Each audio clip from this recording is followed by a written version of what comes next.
और खेत में भी दे रासायनिक खातर, फर्टिलाइजर।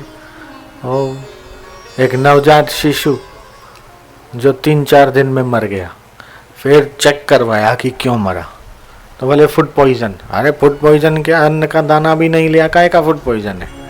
तो बोले माँ के दूध में पॉइजन है। माँ के दूध में पॉइजन कहाँ से आया? तो माँ का दूध चेक कराया, टेस्ट कराया, तो उसमें पॉइजन कहाँ से? तो उसमें वही जो खेत में डालने वाले DDT दवाएं और जो यूरिया आदि खातर होता है, रासायनिक खाद, तो उसका तत्व उसमें आया। तो ये कहाँ से आया? तो बोले सब्जियों में और अन्न में इसकी मात्रा पाई गई। तो वो माँ ने खाया तो उसके शरीर में दूध बना, वो बच्चे ने पिया, मर गया। इसलिए भारत की जो धरती है वो रसहीन हो रही है, बांझ हो रही है। तो इसलिए हमारे जो कृषि वैज्ञानिक हैं प्रकाश सिंह रघुवंशी, डटिया में रहते हैं, बनारस के पास में, वो बड़ा अच्छा काम कर रहे हैं। हर गांव में बीज बैंक बनाने का सपना है, वो साकार होना चाहिए। जैसे आइंस्टाइन का नाम अमर हुआ, जैसे और भी कई वैज्ञानिक हैं ना, उनका नाम अमर हुआ, ऐसे ये भारत में कृषि क्षेत्र में भी क्रांति करने वाले हमारे शिष्य हैं प्रकाश सिंह रघुवंशी है। प्रतिभा पाटिल ने इनको पुरस्कार दिया है, कई प्रमाण पत्र हैं। इनको माइक दो, ये भी बताएंगे किसानों को, और जो लेके आए हैं वो भी थोड़ा सा बता देंगे। लौकी देखो कितनी बड़ी लौकी लाए। हाँ, ये हम टड़िया गांव जखनी राजा तालाब के पास के रहने वाले हैं और कृषि कार्य में 1995 से लगा हूं। और घर की स्थिति बहुत नाजुक थी, बचपन में आँख खराब हो गई थी और कई तरह के समस्याओं में हम घिरे हुए थे। खेती में कुछ नया करने का हमारे अंदर उत्साह था, पिताजी के साथ खेतों में काम करते थे। 2007 में भगवान श्री की कृपा मेरे ऊपर हुई और भगवान जी को कहाँ से हम दिखाई दिए भगवान जाने, भगवान की लीला भगवान जाने, और हमें बुलवाए। मैं गया अहमदाबाद दर्शन करने। फिर उसी दिन से मेरे जीवन में एक नई क्रांति आई और देश के लिए कुछ करने की भी जो और कृषि में कुछ करने की तमन्ना थी वो भी बहुत व्यापक रूप पकड़ लिया। अधिक उत्पादन देने वाली प्रजातियों का मैं सिलेक्शन तो कर लिया था, लेकिन वह आगे कैसे बढ़े उसके लिए पैसे की जरूरत थी और मेरे पास पैसा था नहीं। मन में भाव था कि हम इन बीजों को देश के कोने कोने में पहुंचाएंगे। फिर भगवान जी जो है हमें एक लॉकेट पहनाए और 10,000 रुपया दिए और वो ये लॉकेट विदेशों में भी घूम आया और कई देशों से बुलावा आ रहा है जाने के लिए। और वो 10,000 रुपया खत्म ही नहीं हो रहा है, करोड़ों रुपया आया देश के कोने कोने से, विदेशों से। और अब तक हम 20 लाख किसानों को देश के कोने कोने में निःशुल्क बीज बांटे हैं और बांटता चला जा रहा हूं। और लगभग 40,000 ऐसे किसान हैं गुजरात, महाराष्ट्र, मध्य प्रदेश, राजस्थान के तरफ जो गरीब से गरीब थे, आत्महत्या करने के कगार पर थे।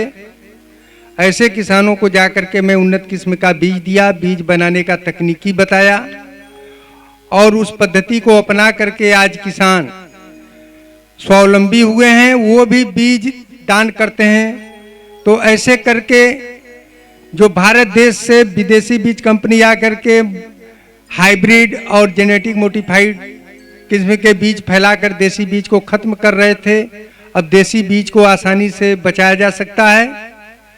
और जो किसान परिवार में गरीबी है, बेरोजगारी है, अब किसान खुद बीज बनावे, आपस में क्रय विक्रय करे तो उसको घर बैठे स्वरोजगार मिलेगा, बेरोजगारी खत्म होगी और अधिक उत्पादन होगा तो भूखमरी मुक्त भारत देश होगा।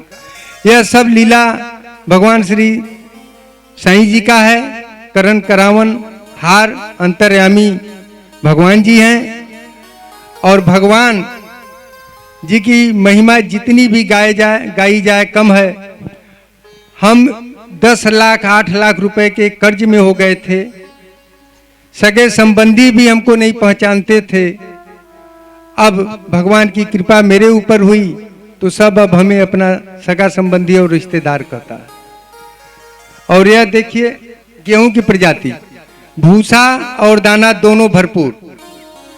महाराष्ट्र और मध्य प्रदेश की काली मिट्टी में यह प्रजाति 25 से 30 कुंटल उत्पादन दे रहा है, कोई बीमारी नहीं। और इस पौधे को देख करके किसान से बीज खरीद रहा है, कंपनियों का बीज नहीं खरीद रहा है। मेरा एक ही काम है कि किसानों को तकनीकी बनाना और बीज दान करना। ये बहुत ही अच्छा हो रहा है। विदेशी कंपनियां भारत के बाजार पे हावी हो रही है। हमारा ही माल वो लोग खरीद रहे, फिर ऊंचे दामों में हमारे ही किसानों को लूट रहे। किसान बेचारा कहाँ जाए? विदर्भ की हालत देखो कितनी खराब है। किसान बेचारे आत्महत्या कर रहे, कर्ज के मारे दब रहे, आवक नहीं हो रही। जितना खेती में खर्च हो रहा है उतना ही आमदनी हो रही, बच तो कुछ रहा नहीं।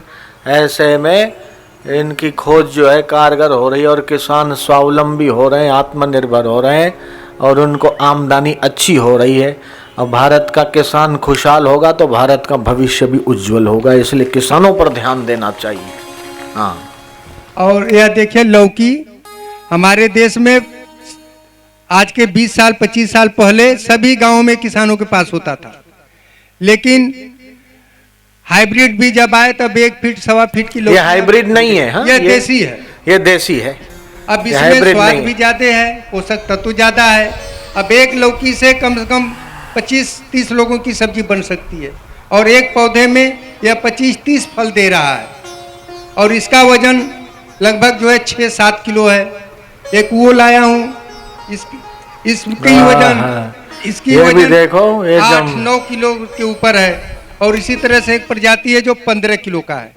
तो हमारे देश में देसी बीज के भंडार भरे हुए हैं और हमारे पूर्वजों के ज्ञान द्वारा तमाम नए से नए किस्म के नए उन्नत किस्म के बीज बनाए जा सकते हैं। इस विषय पर सभी किसान भाइयों को अब काम करना है, स्वावलंबी बनना है।